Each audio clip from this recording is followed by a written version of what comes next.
두 번째는 재정이 문제인데 앞에 게 좀 길고요. 두 번째는 좀 짧습니다. 결국은 재정이죠.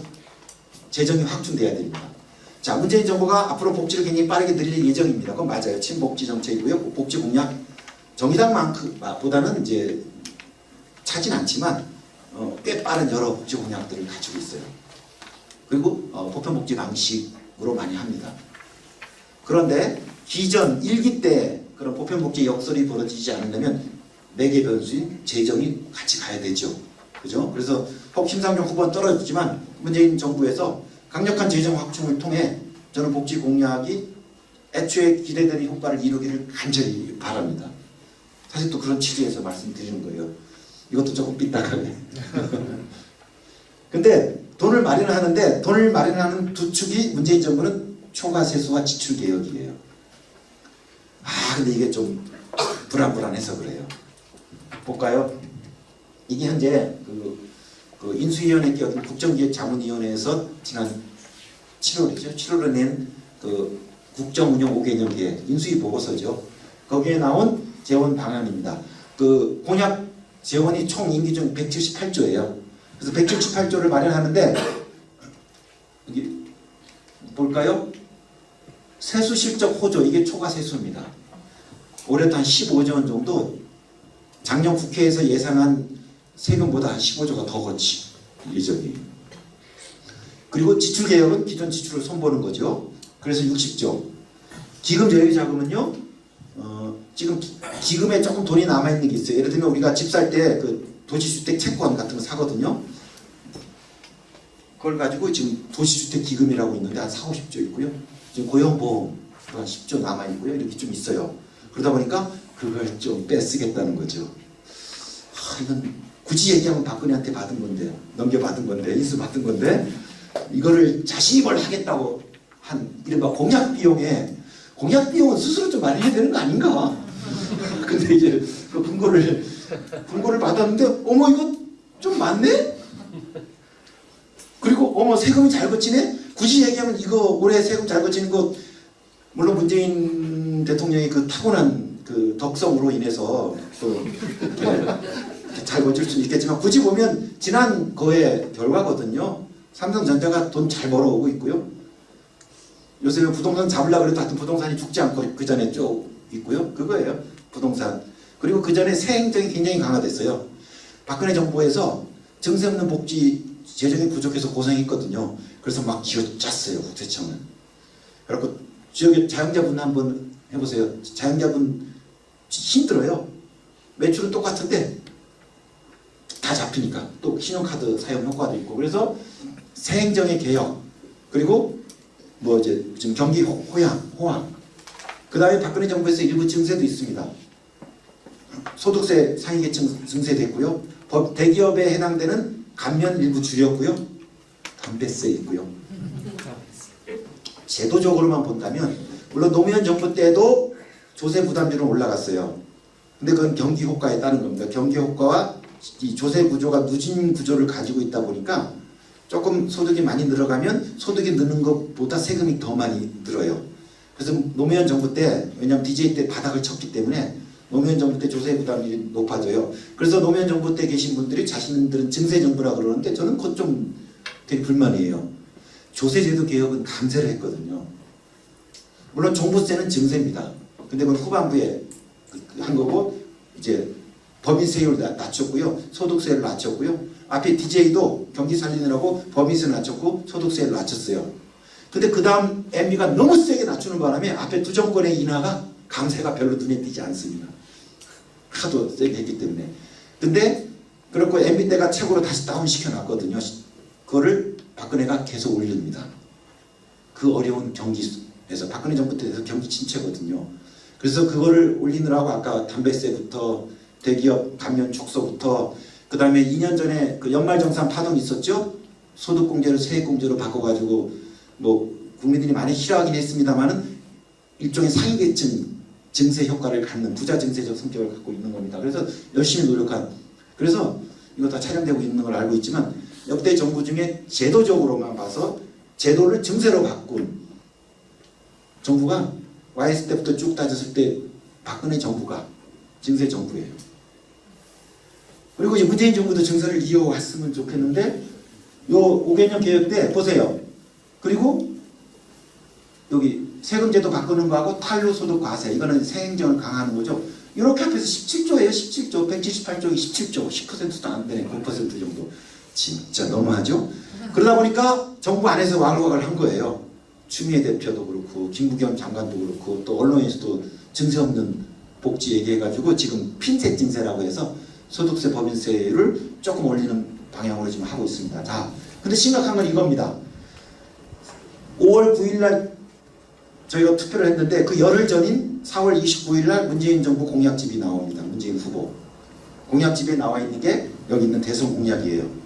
178조. 그리고 이 공약집이 나온 70일 이후에 국정기획자문위원회에서 5개년 계획을 나옵니다. 이 5개년 계획은 인수위원회 보고서이기 때문에 대선 공약을 바꾸고서는 안 되죠. 그 대선 공약을 구체적으로 어떻게 실행할지 이행 프로그램을 만드는 게 인수위 보고서인데요. 다른 그 정책 공약들은 그런 방식인데 재정 방안을 볼까요? 요건 맞췄어요. 그래도 이거는 참 잘하시네요. 178조 똑같고 대부분 항목을 이거일 수밖에 없죠. 세금 뭐 지출 개혁인데 대선 공약이 없었던 초과세수를 60조 집어넣고요. 지출 개혁을 세게 했었거든요. 어머니가 자신 없으니까 60으로 줄였고요. 기금 여유 자금을 20조만 쓴다 그랬다가 35조로 줄였어요. 그러다 보니까 그리고 증세는 17조로 줄인 겁니다. 나중에 핀셋 증세 얘기가 되니까 5년 동안 22조 더 추가해서 실제로 한 37조 정도 돼요. 사실 이 대선 공약에서의 재원 방안과 5개년 계획 70일 격차가 있었던 건데 70일 동안 대한민국에 큰 변화 없었거든요. 이게 같은 정치 주체가 만든 재원 방안이라고 볼 수 없습니다. 금액만 같아요. 근데 항목에 10% 20% 정도 바뀌면 뭐 약간의 다듬었다고 치지 100% 150% 바뀌기 때문에 이건 뭘 말해주느냐? 제가 얘기합니다. 재수하시고 준비된 대통령이라고 하시는데 다른 건 모르겠지만 재정에 있어서는 백지입니다. 재정에 있어서는 어떤 그 전략적 방침이 없는 정부다라고 생각합니다. 이렇게 70일 만에 바꾸면 안 되는 거거든요. 그래가지고 이렇게 했다가 또 한 일주일 만에 또 추미애 김부겸 하니까 또 피드증세 또 바로 하잖아요. 네. 근데 세금제도가 이렇게 이렇게 쉽게 바뀌는 게 아닌데. 그래서 보면 박근혜도요 전체 공약 재정 135조 중에 48조가 증세였거든요. 그래서 그렇게 조롱 당했거든요. 증세 없는 복지라고. 근데 지금은 그리해도 37조예요. 핀셋 증세 합해도 178조 중에. 예. 굳이 따지면 박근혜가 증세 없는 복지라면 문재인은 더 증세 없는 복지가 됩니다. 물론 이제 문재인은 얘기할 수 있죠. 문재인 정부는 우리는 초과세수가 있지 않냐. 근데 이제 그게 이제 경기 효과이거든요. 그러다 보니까 이 복지 지출은 현금이죠. 제도를 바꾸고 매년 가는 거고요. 특히 뭐 기초연금이나 이런 것들은 노인 수가 많아지면 계속 더 늘어나는 건데 이 초과세수는 계속 우리가 100일을 드리고 또 대통령의 높으신 인덕에 계속 초과세수가 발생할 걸로 기대는 해야 되겠지만 경기라는 건 자본주의 시장에서 경기라는 건 등락이 있는 거이지 않습니까? 그런 면에서 초기에 이건 약간의 행운이고 이제 초기 정부 출범의 경제 여건, 세수 여건이 좋은 거죠. 하지만 복지제도는 한 번 시작하면 계속 늘어나는 것이기 때문에 지금 조금 초과세수가 있는 이 시점에서 대통령 인기가 하늘을 찌르는 이 시점에서 증세는 신뢰, 정부의 신뢰 문제이잖아요. 박근혜가 증세한다 그러고 우리가 저도 그래요. 너나 잘하세요 이렇게 하는 거거든요. 근데 문재인 대통령이 국민 여러분 우리 같이 한번 내보고 해보면 또 가지 않을까요? 그리고 집권 초기에 증세라는 건 또 여러 조항이 있으니까 이제 국가 프로젝트로 나라다운 나라를 만드는 프로젝트로 우리나라 조세 부담률이 낮기 때문에 저는 이걸 문재인 정부가 당장 진정은 안 해도요. 최소한 5년짜리 로드맵을 그리고 한 번 더 할 생각해서 10년짜리 로드맵을 만들어서 10년 후에는 우리가 이 정도 된다. 지금 현재 우리나라 조세 부담률이 19%고요. OECD 평균이 25예요. 그럼 차이가 5.8인데 우리 지금 현재 GDP가 1,700조 정도 되니까 금액으로 계산하면요. 지금 연 100조 부족합니다. 연 100조. 사회보험료까지 합치면 연 150조, 연 100조, 연 150조가 부족해요. 왜냐하면 앞으로 나라다운 나라를 만들려면 제도도 계속해야 되고 공수처 검찰 개혁도 해야 되고 뭐 해야 되지만 또 하나는 뭐예요? 나라가 나라 역할을 하는 게 재정이잖아요. 아까 그 학자가 얘기한 것처럼 보편주 복지라는 그 멋진 포부가 구현되기 위해서라도 탄탄한 재정이 1년짜리 재정이 아니고 지속 가능하게 우리뿐만 아니라 우리 자손들도 갖출 수 있는 그런 재정 기반을 만들어야 되는데 재정 기반의 핵심은 지출 개혁도 필요하겠지만 수입은 조세죠.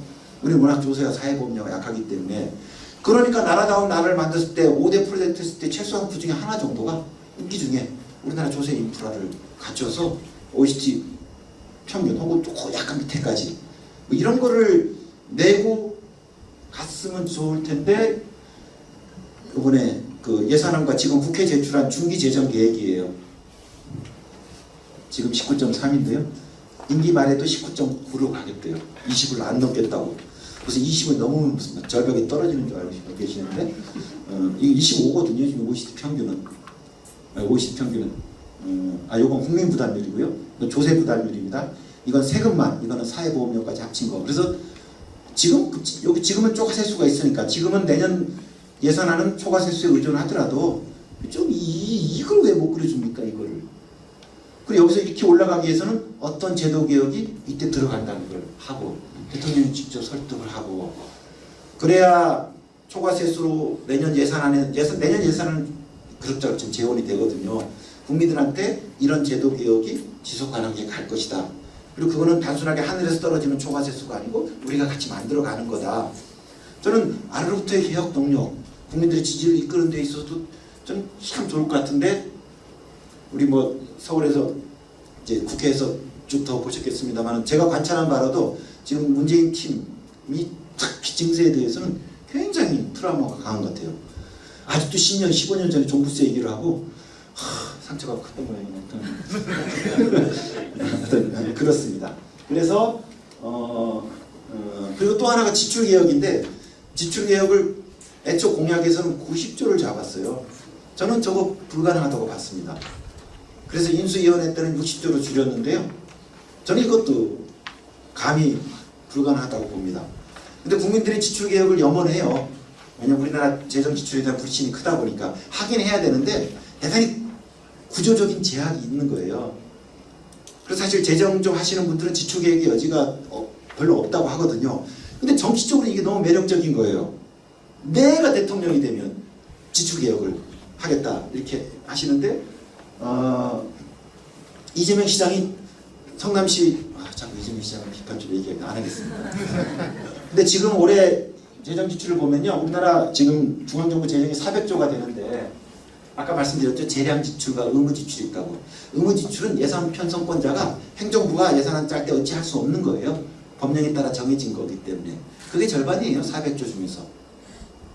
그리고요, 그 다음에 공무원 인건비, 이건 법령에 정해져 있지 않다 보니까 재량이라고 얘기하지만 그거 깎을 수 없잖아요.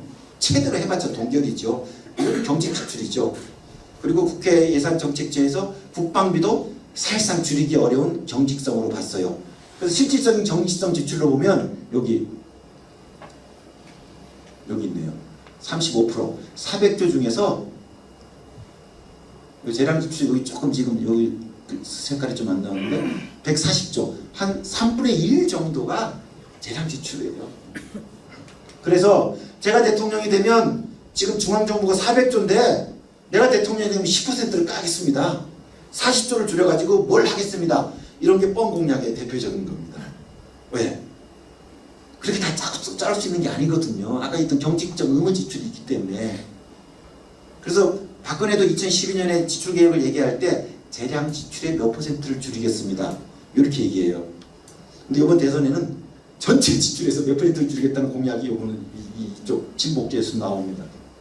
그래서 이런 제약이 있다는 거고, 제가 이거는 뭐 시간 제약상 충분히 말씀을 못 드리는데 그 제 한글 자료에 SOC, R&D 주로 지난 공약이거든요. R&D 줄이겠다.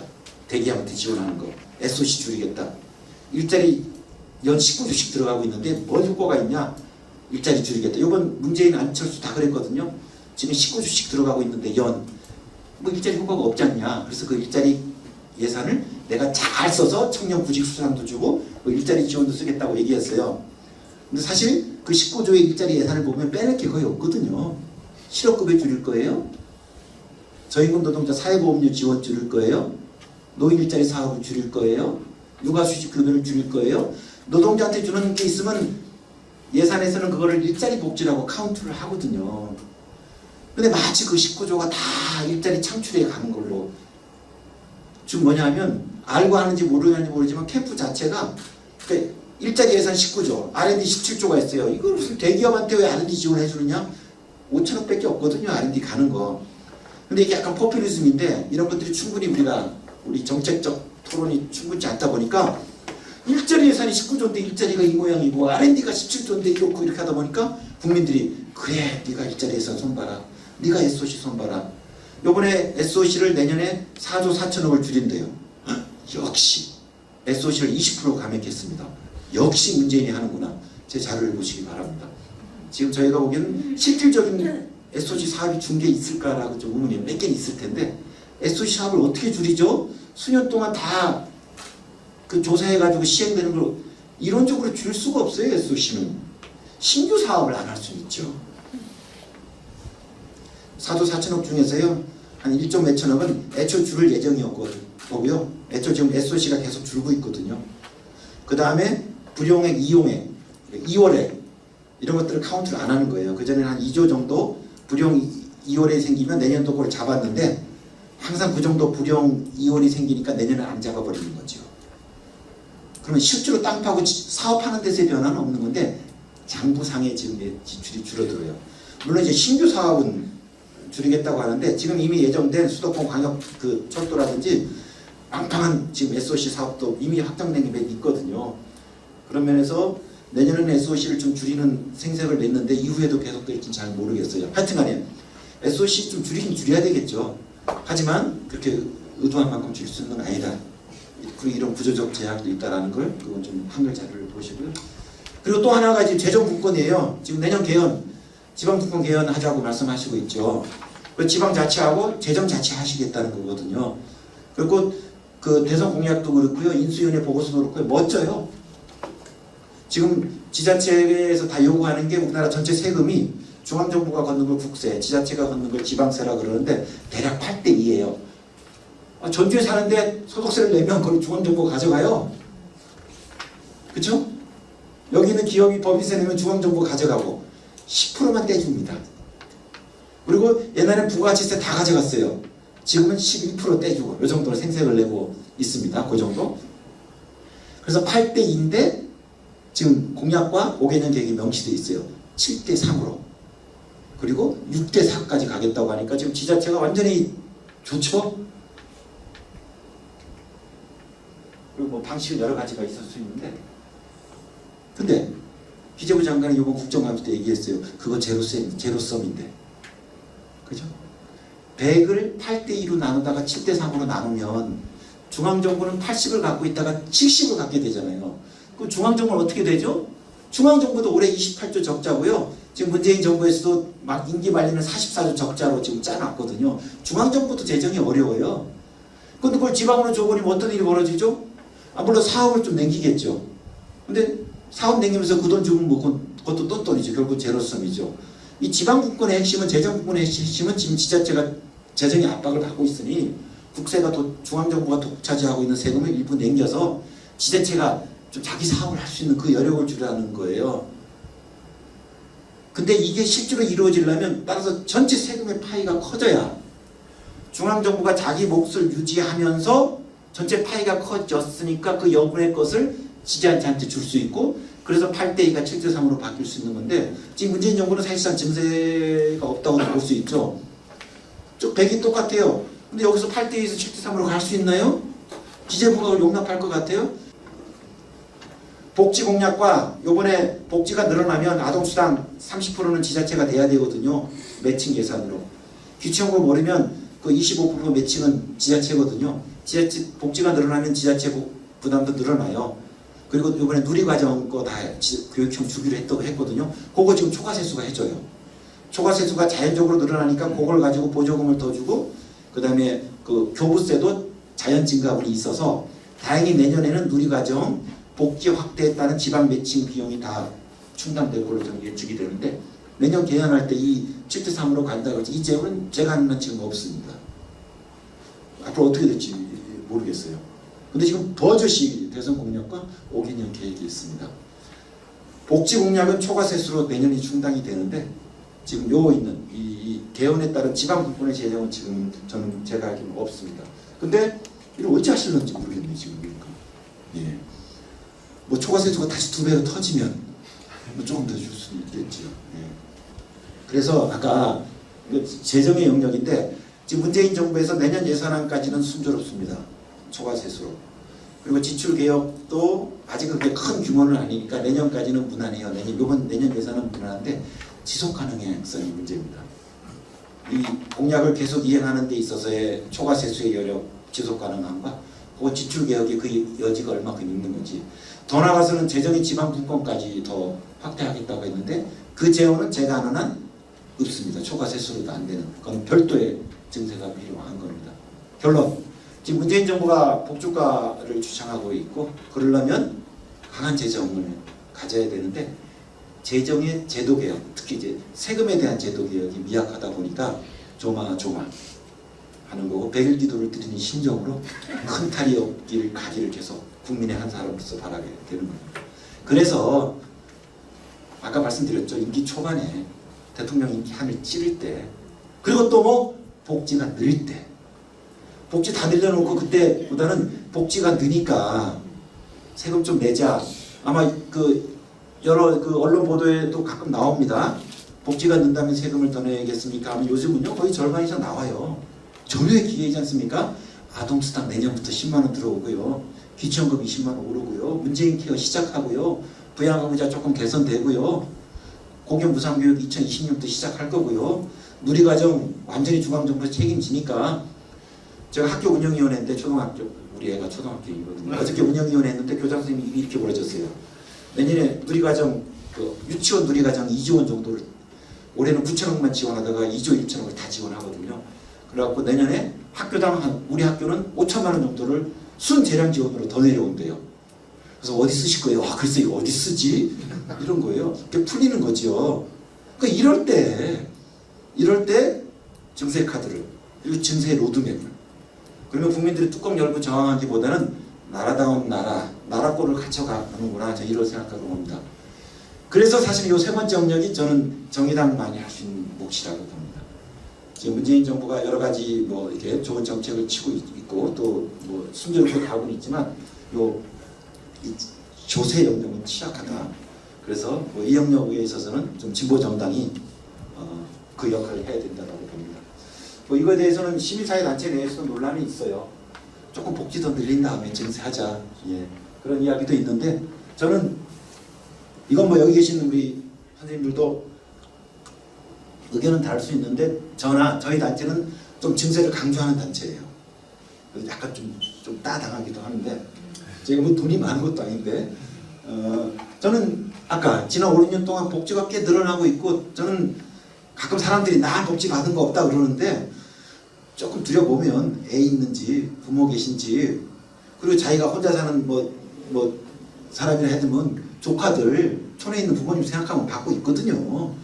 그래서 저는 복지가 늘고 있고 또 권리인식이 생기고 있다. 그래서 저는 이제는 국민들이 이렇게 얘기하지 않습니까? 아까 말씀드린 거 5월달에 조사네요. 세계일보 또 믿어야죠. 예. 또 그래서 다 이렇게 적극적으로 나와요. 저는 그런 면에서 이런 것들을 외면하지 말고 맞아요. 당신 생각이 옳아요. 함께 해봅시다. 또 푹 돕는 방식의 행정부 정책이었으면 좋겠고 행정부가 안 하면 또 진보 정당이 하기를 원합니다. 근데 문제는 이제 어떤 증세 정책을 펼 것인데 문제는 아직도 조세 불신이 있죠. 따라서 이 조세 불신을 어떻게 넘어설 것인가. 또 하나는 우리가 강제로 부자들이 호주머니에서 돈을 꺼낼 수 있는 건 아니잖아요. 그들이 이거 진짜 어쩔 수 없이 내게 하는 그건 뭐 여기 다수의 힘 사회적 압박입니다. 저는 그래서 사실은 복지국가는 뭐 3인주도 그렇고 좀 다수 정치주의라고 보거든요. 다수의 힘이 이 경제 권력보다 정치를 더 우위에 만드는 것이고 또 지속 가능한 제도를 만들었을 때 그 제도의 색깔이 어떻든 간에 다수가 지지하면 오래 가는 거거든요. 또 그러다가 해서 또 손질을 할 수 있는 거니까. 따라서 증세도 어떻게 하면 강한 사회적 압박을 만들어낼까, 뭐 이런 게 증세 정치의 핵심이라고 봐주고요. 저는 그런 면에서 공평과세와 복지 증세, 저희 단체에서 내세우는 투 트랙이에요. 하나는 지금 조세제도에 퉁퉁퉁 구멍들이 있거든요.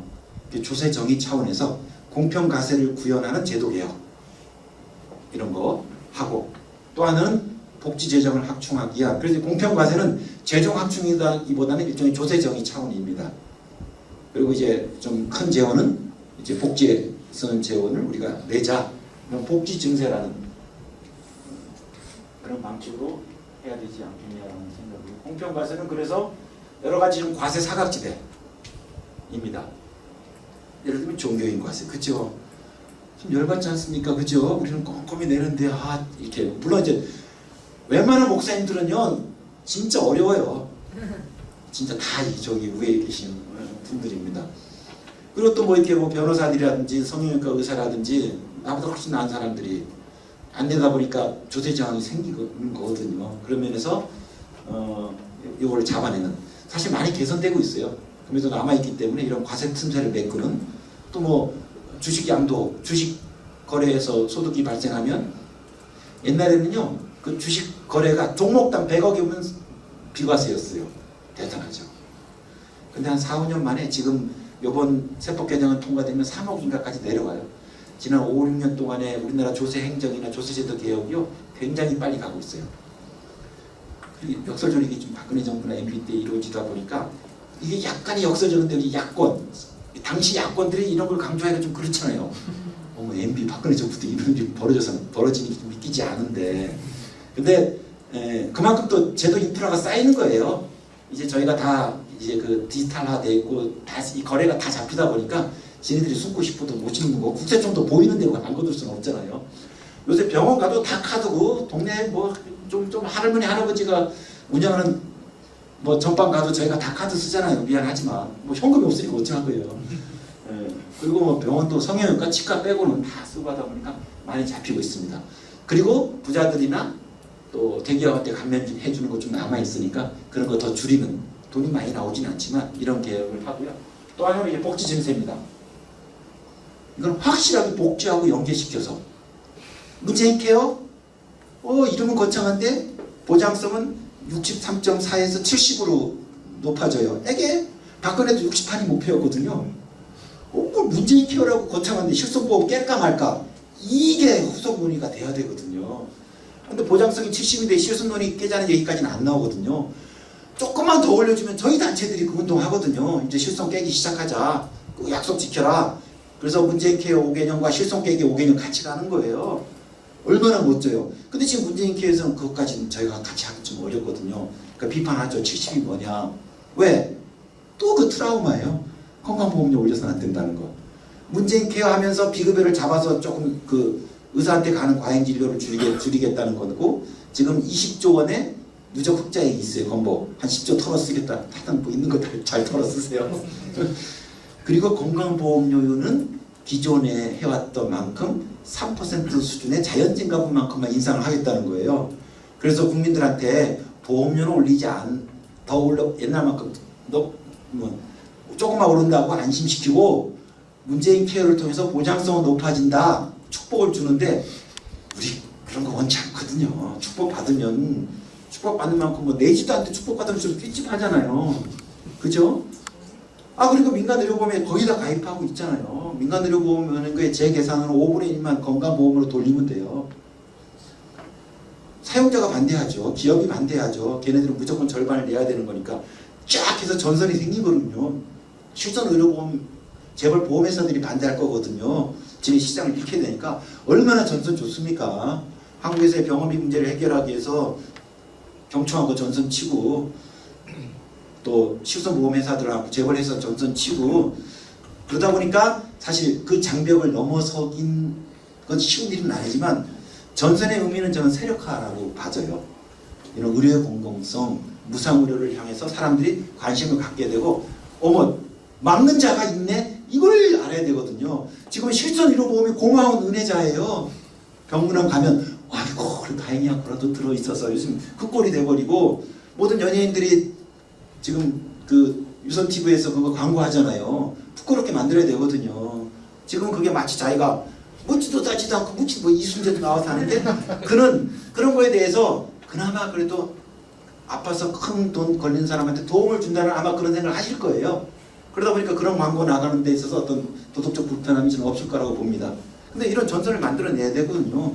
이게 대기업을 이해하는 거고 이게 재벌 보험회사 일이라는 거를 전선을 만들어내는 게 그래서 그런 면에서 저는 문재인 케어를 통해서 더 강한 문재인 케어를 통해서 실손 의료보험 없이 가게 하자. 그럼 뭐 건강보험 인상 얘기해라. 그리고 좀 유일하게 사회복지세를 주창하고 있는 정의당 그리고 저희 내가 만든 복지국가가 지금 사회복지세를 얘기하고 있습니다. 그래서 저희는 그래서 요새는 좀 주춤한데 한 2, 3년 전에는 세네 단체에서 네트워크를 만들어서 거리에서 막 서명전도 하고 그랬거든요. 정의당은 법안만 내고 진짜 기자회견 하나? 토론회 하나 하고 그때 사무총장 하셨는데 가요. 그래서 아니 그 우리 소수 정당이 또 이 선거법이 바뀌지 않는 한 어쩔 수 없잖아요. 그 선거법 제도화해서 우리가 하려면 사회복지세 같은 매력적인 당장은 아니더라도 알리면 사람들이 수긍할 수 있는 거. 어머 이런 귀한 물건을 누가 발견했니? 저렇게 막 서명운동하면서 전주역 앞에서 이렇게 하고 뭐 전주역 앞에 또 걷는 거리도 좋더만요. 거기서 얼마나 좋아요.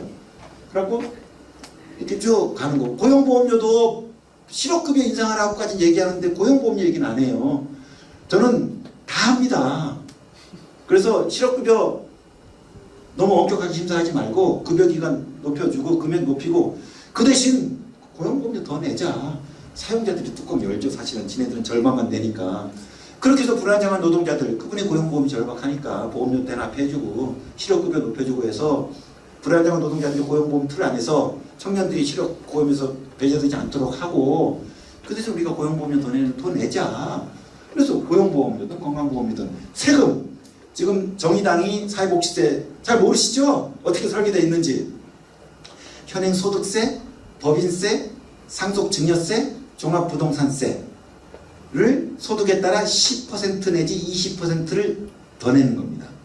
그래서 그 더 내는 걸 다 모으면 한 연 20조 조금 되거든요. 그래서 그걸 가지고 복지에 쓰겠다는 거고요. 저희는 뭐 10%냐 그냥 저희는 딱 20%. 근데 정의당은 저희보다 조금 간이 작아가지고 중간 계층은 10%만 하자 그래서 10에 20으로 뭐 이유가 있겠죠. 그런 식으로 이제 설계되어 있어요. 그래서 지금 저희 걸로 하면 30조 나오거든요. 그래서 사회복지세 20% 더 내서 월급 300만 원 버는 사람은요 한 달에 3만 원 정도 내거든요. 소득세가 20% 더 내면 6천 원 더 내는 거예요. 6천 원. 근데 위로 올라갈수록 6만 원, 60만 원, 600만 원, 6천만 원 됩니다. 그거 가지고 아동수당 10만 원이 뭡니까? 좀스럽게 20만 원. 기초금 30 갖고 살 수 있습니까? 40만 원. 부양의무자재도 왜 이렇게 질질 끕니까? 단박에 해결. 공공임대주택 화끈하게 짓자. 팍 공급하는 거예요. 문재인 케어 국고보조 더 올리고 그 대신 소득세, 법인세 여기서 20% 내자. 그래갖고 매칭시키면 되거든요. 30조 원 더 얻고 이거를 목적세니까 어디에 쓰는 게 정해져요. 아동수당 등등. 옛날에 우리 방위세가 제1호 목적세였고요. 교육세가 지금 목적세고요. 농어촌 특별세가 목적세고 이런 거 있어요. 국가의 특수한 사업이 있을 때 목적세를 운영합니다. 지금 복지세가 필요하다고 봐요.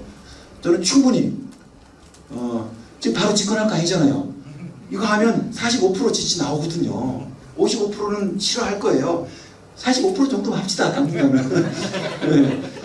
그래서 저는 이거 그냥 뭐 이제 저희 책임이 없으니까 막 하는 건데 이런 거에서 1년, 2년, 3년 쭉 조세 교육을 쭉 당원들과 지역으로 쫙 하고 그다음 액션 프로그램 돌리고 법안 내고 또 정기적으로 계속 하고 이런 식으로 조세 개혁을 야당도 마찬가지였을 때 법인세 법안 내고 끝이요.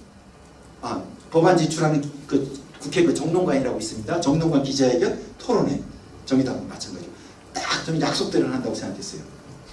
뭐 한다는 신용을 내는 거죠. 근데 그러지 말고 아래로부터 이거를 하자는 거죠. 그래서 이제 저는 그런 면에서 이 증세는 선언 갖고 안 된다. 엄청나게 이 높은 산을 넘어야 되는 것이기 때문에 따라서 넘기 위해서는 뭐예요? 다수의 압박이에요. 예를 들면 제가 재벌 회장님이라면 또 야당에서 법인세 인상을 냈대요. 하나도 안 드렸습니다. 그래 토론회 한번 하면 끝날 거거든요. 근데 만약에 정의당이 사회복지세, 법인세 더 내는 게 들어가 있어요. 쫙 하고 막 지역에서부터 막 세금 얘기 시작하는 거예요. 그리고 막 서명운동 시작하는 거예요. 그리고 정기국회 때 세법 개정안 논의하거든요. 그때 우리 동네 와가지고 한 세 겹으로 딱 둘러싸고 우리도 낼 테니까 너도 내라. 내가 내는 것을 20% 낼 테니까 네가 내는 것도 20% 더 내라. 쭉쭉 하게 되면 저는 국회에서 형식지로 있는 기자회견과 그 토론회와 전혀 다른, 이건 지역 곳곳에서 불을 떼서 올라온 거거든요. 봉화가 올라오듯이. 물론 그때 좌절돼도 돼요. 그럼 그 열받음이 또 그게 또 에너지거든요. 다시 내려가서 또 1년을 또 빡세게 더 해야겠죠. 또 올라가는 거고. 그래서 관광버스 대절해가지고 쫙 올라가서 이렇게 2년 올라가면 정의당 지지율이 15. 그리고 그거보다 조금 시간이 걸리는 게 좋을 것 같아요. 또 아까 또 15, 20 이렇게 가는 거죠. 그래서 진짜 거꾸로 내가 부자라면, 내가 재벌회장이라면 시민들이 어떤 증세 활동하는 게 부담스러울까? 난 다수가 덤비는 게 제일 부담스러울 것 같아요. 미친 척하고 매겠다고 덤벼드는 거. 저는 그런 면에서 하여튼 이런 의제를 가지고 아래부터 시민들과 활동하는 게 중요하지 않을까 생각합니다. 정리할게요. 첫 번째, 아까 복지제도에서 이제는 시야를 넓히자. 단일 제도가 아니고 부문 체제로 넓혀서 각각의 제도를 보자. 이거는 우리가 기존에 주장했던 거에 대한 논거일 수도 있고요. 또 하나는 상대편이 갖고 있는 적절한 논거에 대한 인정도 필요하다고 봐요. 왜냐하면 우리가 2010년이 아니거든요. 이제는 특정 벽돌 하나 가지고 네모를 할래 세모를 할 때가 아니고 우리나라 복지제도는 다 들어왔어요. 서구 있는 복지국가 제도 중에서요. 딱 없는 제도가 두 가지입니다. 아동수당 내년 들어오고요. 그 다음 마지막으로 남는 게 제가 아는 한 상명수당이라고 있는데 서구 복지국가에서는 아프면 두 가지가 문제가 생기거든요. 병원비 그날 해결해 주죠. 또 하나는 소득 활동을 못 하잖아요. 우리가 뭐 산재인 경우에는 산재보험이 있지만 산재가 아니고 일반적으로 아파버리면 소득 활동은 어쩔 수 없어요. 보험 깨거든요. 예금 깨고 전세금 빼고. 따라서 질병 치료비뿐만 아니라 소득 활동이 단정되기 때문에 그 아픈 기간 동안 상병수당을 줍니다. 서구 복지국가는 다 가지고 있어요. 항상 OECD 국가 중에 우리하고 미국이 안 가지고 있는데 하여튼 그런 면에서 지금 상병수당 빼고는 다 들어와 있어요. 이제는 벽돌에 세모 4개가 아니고 이런 것들이 어떤 식으로 조합돼야 되느냐. 포괄성과 급여 적절성의 문제를 가지고 그러면서 옛날처럼 너 선별 너 보편 이 방식은 넘어섰습니다. 그리고 지금 친복지국가 정부잖아요. 그러면서 좀 더 풍부한 시야에서 우리 거에 대한 강한 논거와 또 다른 의견을 적절하게 안는 방식의 이런 시야 확대가 필요하고요. 만에 하나가 아까 공평과세 복지 중세입니다. 그래서 이런 네트워크 속에서 우리의 조세 정의감을 분출하고요. 이제 그런 공평과세 운동이나 뭐 이제 슬로건도 만들고 우리가 직접 참여하는 건강보험료 더 내고 또 소득세도 더 내고 재벌들한테는 법인세 더 내라고 그러고 이런 것들을 지역 곳곳에서 또 저희가 12월 달에 시민사회단체 넷이 모여서 요 공평과세와 복지 증세를 위한 시민 네트워크를 꾸리려고 그래요. 그리고 이제 우리가 할 수 있는 지역에서는 이제 세금 교육, 세금 학교를 시작하고 조금 되면 봄부터 몇 개 권역에서 이제 서울역 앞에서 이걸 서명을 하려고 시작합니다. 정의당하고 같이. 그래서 했으면 어린이병원비 국가보장 정의당이 제일 잘했잖아요. 저도 어린이병원비 국가보장 그 운동 저희 단체도 하고 있는데 정의당만 들어왔어요. 윤수아 의원님 너무 열심히 하시고 성과도 내고 제가 그랬거든요. 어린이병원비 국가보장 같은 거 정의당 운동하고 그 정의당 분들이 얘기하더라고요. 서울에서 그 서명하면 딴 서명 같으면 쉽지 않거든요. 이게 주기가 어린이병원비 얘기하니까 표정이 달라지거든요. 그러니까 더 신이 나거든요. 그렇죠? 그래서 어린이병원비 같은 의제, 사회복지세 조금 더 다듬어서 이런 의제 하게 되면 훨씬 더 활동력도 키울 수 있을 거라고 생각합니다. 제 얘기는 여기까지.